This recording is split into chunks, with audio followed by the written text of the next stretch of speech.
Hello and welcome to New Filmmakers Los Angeles in partnership with Movie Maker magazine. My name is Danny DeLillo. I'm delighted to be joined here with Jacob with his fantastic movie, I Wish I Never Fucking Met You. Let's take a look at a clip. What happened to us? I don't know.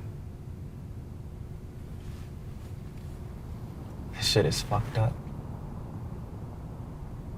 Yeah.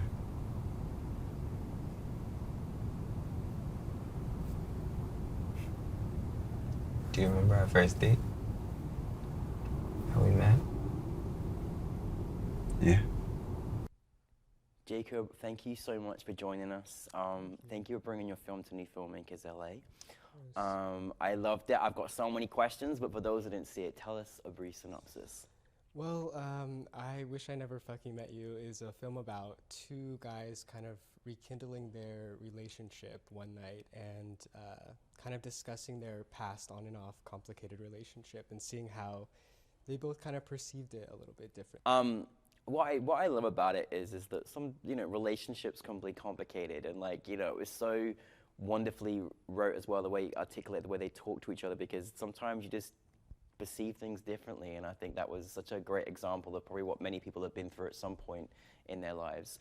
Where did the inspiration come for you in deciding to turn this into a film?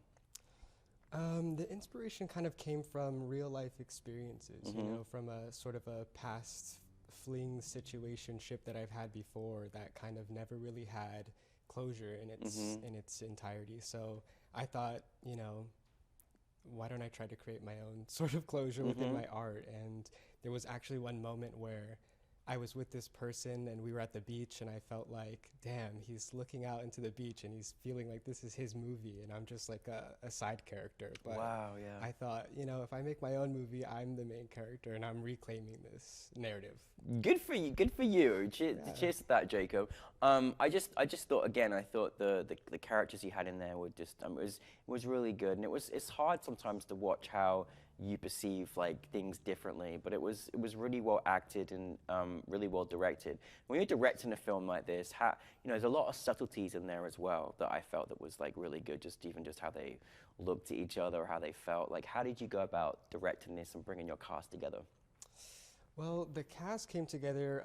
The lead, David, is one of my best friends, and so I thought there'd be nothing better than working with your best friend. Yeah. And I enjoyed the whole process with him. But the other lead was, I found him off backstage, and I saw his reel, and I was like, wow, this guy is magnetic and kind of captured that vibe that I sort of had in real life. So I was very drawn to him, and I thought he did a great job. But it all came together pretty naturally. Their chemistry was great, so I was very grateful. That's amazing. And David's character was so sweet. It was I was like, oh my God, this is so lovely to see.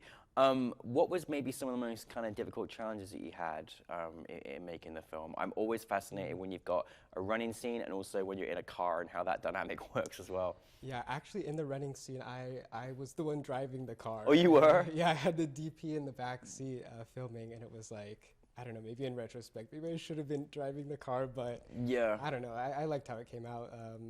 But yeah, this whole film was done in 6 hours. It was done through 6 hours. Yeah, we had a grant through Outfest that supported this film, and one of the stipulations is we had to film within 12 hours. But since we filmed at night, it was turned into a 6-hour shoot. So we did the 3 location changes. We did the dialogue in the car, and we did the running scene all back to back to back. Wow, that's amazing. It's hectic. Good job. Well, I mean, Outfest is one of our partners at at New Filmmakers LA. Obviously, being very special, being part of our Pride Month program as well. So that's really, really cool. Yeah. Looking back and making what you've accomplished in 6 hours. I mean, I think you did an amazing job. Is there anything you look back and think, oh, I wish we had more time to do this? Of course, always. But was there anything that you felt, maybe challenges that you had apart from the time that you had to do it? Maybe I shouldn't admit this, but I feel like maybe we should have gotten location permits. Oh yeah. Yeah. Yeah, I mean, it was tough shooting in a parking lot for that car scene, the dialogue, but I mean, we were never interrupted. I feel like it went very smoothly. Yeah. Maybe I would want more coverage because I'm a perfectionist, but I'm glad with what we had. I felt like the two shots going back and forth are kind of like very claustrophobic, and I kind of wanted that feeling. So yeah, actually, that's one thing I felt you really captured really well on camera. I almost felt like I was uncomfortably in the middle of these two. You know what I mean? Like, you know, but that's sometimes how uncomfortable it is when you have those tough conversations as well. With you, obviously, I love that you turned this around and took it from mature experiences and made yourself the main character in your own movie. Looking back on it, you know, even though it comes from experiences that I think a lot of people have been through, what did you kind of want your audience to take from your film? I think especially on this festival circuit, I kind of wanted to place this film not necessarily in queer festivals so that I could have different audiences see this film and react to it. And even if you're not queer, you can really relate to these characters and their dynamics. And, you know, everyone's kind of been in that situation where, you know, someone's giving more than the other person in the relationship. So correct, yeah. If you can see yourself in this film, I've done my job, and you know, that's all I want, to relate to people. So yeah, I love that. I love that. And also we're going through different things in our lives, and sometimes we're just at different places as well in the points of our lives, you know. No, I love that. What is next for you?